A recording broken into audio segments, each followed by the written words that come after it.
நம்மைச் சுற்றி சூழல் விழிப்புணர்வு செய்திகள்.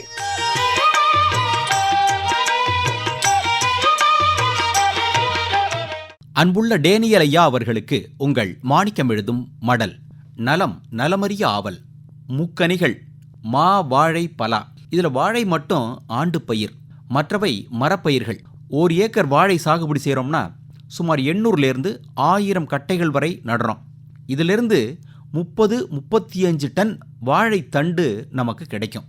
வாழைத்தார வெட்டின பிறகு கிடைக்கும் இந்த தண்டு பகுதியை வீண் என்று வீசி எறிகிறோம். வாழைத்தாரிலிருந்து நானோ ஃபில்ம்கள் செய்ய முடியுமா? அதை விட வாழைத்தண்டிலிருந்து வாழை நார் பிரிக்கப்பட்டு அவற்றிலிருந்து நானோ செல்லுலோஸ்கள் உருவாக்கப்படுதான்.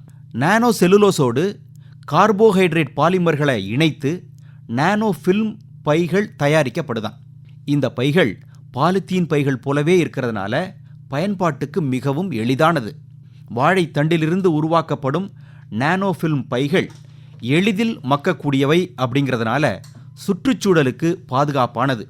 டேனியல் ஐயா, நானோ ஃபில்ம் பைகள் புற ஊதா கதிரிலிருந்தும் பாதுகாப்பு கொடுக்கிறது கூடுதல் செய்தி. பழங்கள், காய்கறிகள் அழுகுவதை தடுத்து அவற்றின் இருப்பு காலத்தை அதிகரிக்க உதவுகின்றது.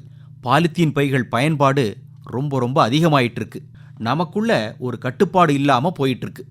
வெறும் நிமிட பயன்பாட்டுக்கு நாம் வாங்கும் பாலித்தீன் பைகள் மக்க பல ஆண்டுகள் ஆகும், அல்லது மக்காம அப்படியே கூட இருக்கும்.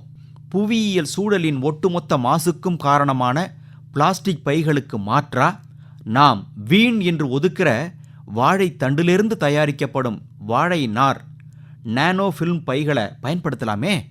என்ன, இந்த பைகள் எளிதாக கிடைக்கணும்.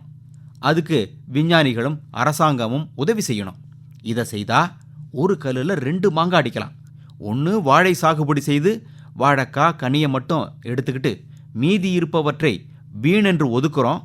அதை முறையாக மக்க வச்சு நிலத்தில் போட்டால் அருமையான இயற்கை எரு. வாழை சாகுபடியாளர்கள் செய்கிறாங்களான்னு ஒரு கேள்வி கேளுங்க டேனியல் ஐயா.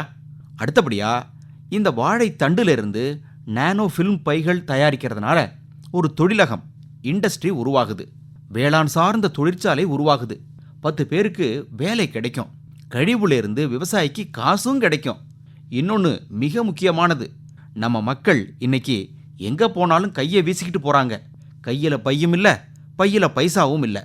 பைசாவுக்கு கார்டு வச்சுருக்கிறாங்க, இதை கூட ஏற்றுக்கலாம். மணிலெஸ் டிரான்சாக்ஷன்.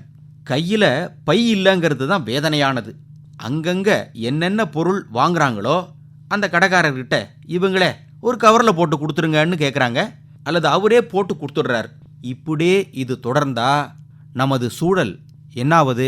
கேள்வி கேட்பது உங்கள் மடல் மாணிக்கம்.